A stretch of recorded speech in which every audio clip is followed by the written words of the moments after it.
విహారీ, మీ అమ్మంటే నీకు పంచ ప్రాణాలని నాకు తెలుసు. తన మీదున్న ప్రేమతోనే నువ్విలా మాట్లాడుతున్నావు. అయినా తను చేసిన తప్పు తప్పు కాకుండా పోదు కదా. మా అమ్మ ఏ తప్పు చేయలేదు, చెయ్యదు కూడా.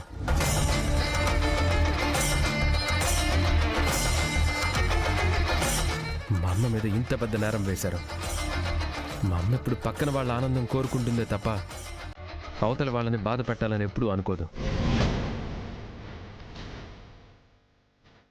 మా వదిన ఏ తప్పు చేయదని మాకు కూడా తెలుసు. నువ్వు నవ్వుతున్నావు.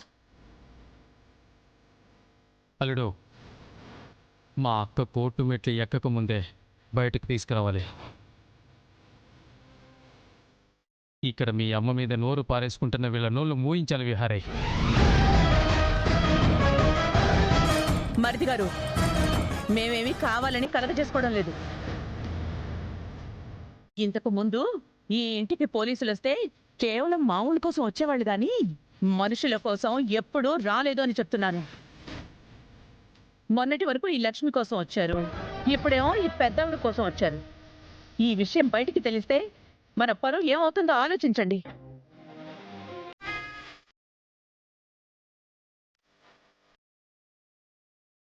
కాలనీలో అందరూ మన ఇంటిని ఇల్లులా కూడా చూడట్లేదు. ఇంటికి పోలీసులు వచ్చారంటే అందరూ రకరకాలుగా మాట్లాడుకుంటారు. ఎవరేం మాట్లాడుకున్నా పర్వాలేదు.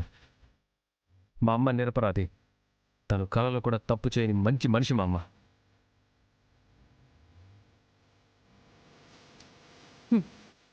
నీ అమ్మని వెనకేసుకొచ్చి మాట్లాడింది చాలు. ఇప్పుడు మీ అమ్మకి ఈ కేసులో శిక్ష పడిందంటే మాత్రం మనం రోడ్డు మీద తలెత్తుకుని తిరగలేము.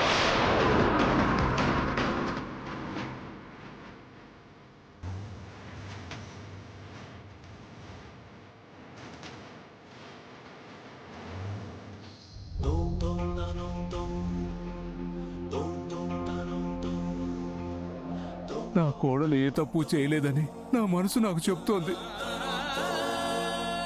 అరే విహారీ, నువ్వు ఎలాగైనా మీ అమ్మను బయటికి తీసుకురావాలి.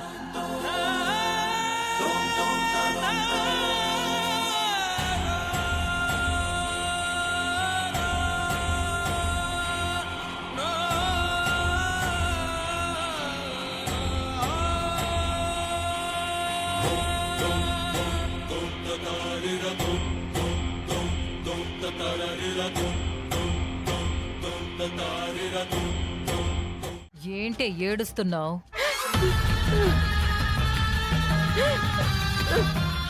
ఈరోజు నీ ఇంటి పని మనిషి అయిన లక్ష్మి వలన నేను కోర్టులో జడ్జి చేత మాటలు పడ్డాను. నా ఉద్యోగం పోయే పరిస్థితి తీసుకొచ్చారు. అందరి ముందు పరువు తీశారు. అంతకంత మర్యాద నీకు చేస్తాను.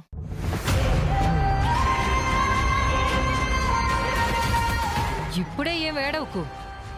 తర్వాత ఏడ్చి గగ్గోలు పెట్టి గుండెలు బాదుకునే పరిస్థితులు చాలానే వస్తాయి. ఎస్ఐ గారు, మీకు మేమంటే ఎందుకంత పగ? ఒకప్పుడు నా కొడుకుని, మా లక్ష్మిని ఇలాగే బాధ పెట్టారు. ఇప్పుడు నన్ను. నిజంగా నేను ఏ తప్పు చెయ్యలేదు. ఏయ్, నువ్వు తప్పు చేసావని సాక్ష్యాలున్నాయి.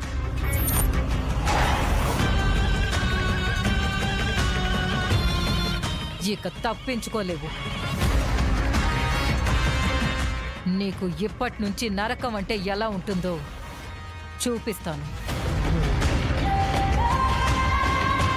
కానిస్టేబుల్ మేడం, ఈ ఖైదీకి ఏమి కావాలన్నా ఏమి ఇవ్వాలన్నా నా పర్మిషన్ తీసుకోవాలని గుర్తుపెట్టుకోండి. అలాగే మేడం.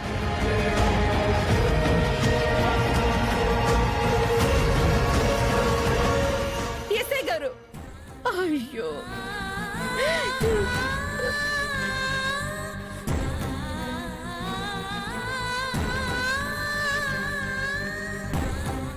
ఇది చెక్ చేయండి. అలాగే మేడం. సంధి గారు, విహారీ గారు, సీసీ కెమెరా ఫుటేజ్ తీసుకొచ్చారా? ఇది చెక్ చేయండి. Okay madam.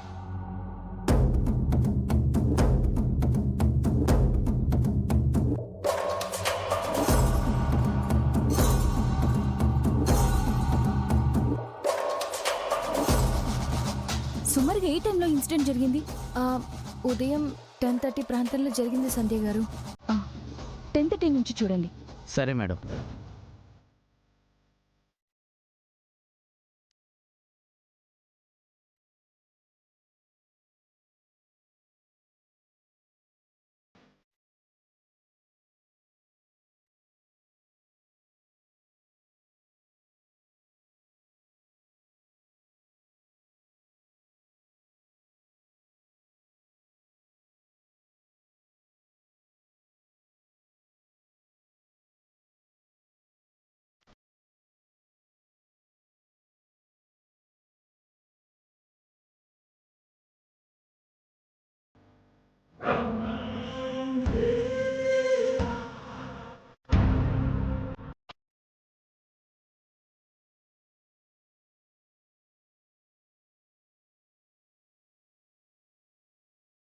సంధ్య గారు, అతను వెళ్ళిపోగానే మేము వచ్చాం.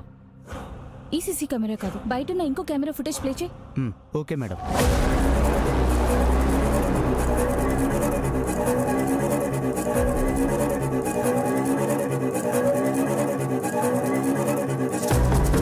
మేడం, సార్ వాళ్ళ ఇల్లు 4th లైన్లో ఉంది.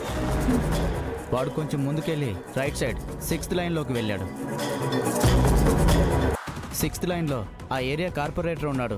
అక్కడ మన కెమెరాలు ఉన్నాయి మేడం. వెంటనే అవి ప్లే చేయి. Okay madam.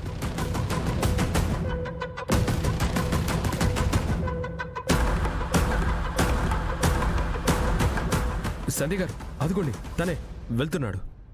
ఎస్.